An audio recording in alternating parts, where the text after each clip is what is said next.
guys, welcome back to my cooking channel. I'm very excited to be sharing my ultimate chocolate chip cookie recipe with you, so let's get to it.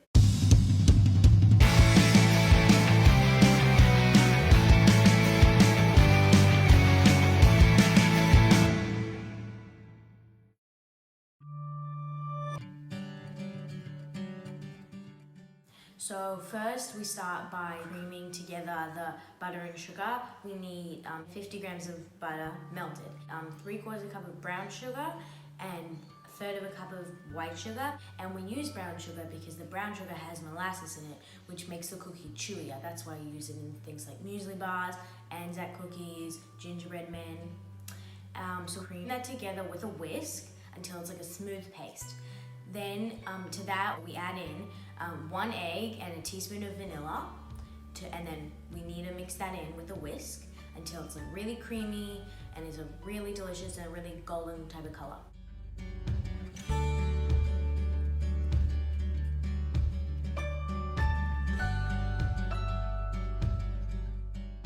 So once the eggs, vanilla, butter, and sugar is like a really good golden paste, then we need to sift into our mixture 1 1/4 cups of plain flour, like maybe a pinch of salt, and then we also need 1/2 teaspoon of baking soda.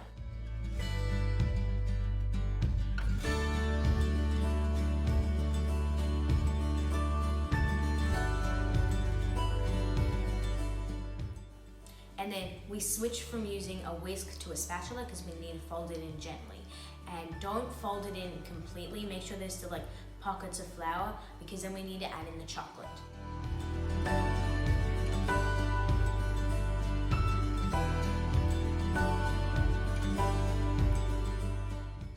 So for the chocolate, I'm using a big chef's knife, and make sure you don't cut yourself with this.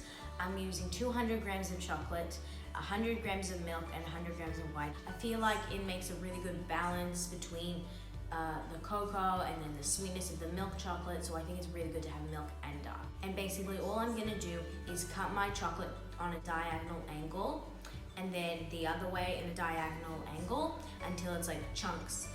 So you can use chocolate chips, but I find that these chocolate chunks give it more texture and more depth to the cookie. So I feel like it's not as easy as using chocolate chips, but I think it makes it amazing. So my chocolate chunks look really good. So I'm just gonna put them in, but don't melt them. And then I'm just gonna fold it in just a tiny bit more. Then I'm using an ice cream scoop to get big balls of the chocolate cookie mixture. You can just roll it up, but I find that it makes it really big, and when it goes in the oven, it'll just turn amazing and really soft. So here's the dilemma. You can put your cookies in the fridge for 24 hours. Now I know it seems like a lot, but if you put it in for 24 hours, it'll just really enhance the flavor. Some really good professionals put it in for even 36 hours. But if you don't want to wait, you can just put them in now and put them in at 160 degrees in the oven. But if you're like me and you're putting your cookies in the fridge for 24 hours, then just remember tomorrow to put your cookies in the oven at 160 degrees for like 10 to 12 minutes.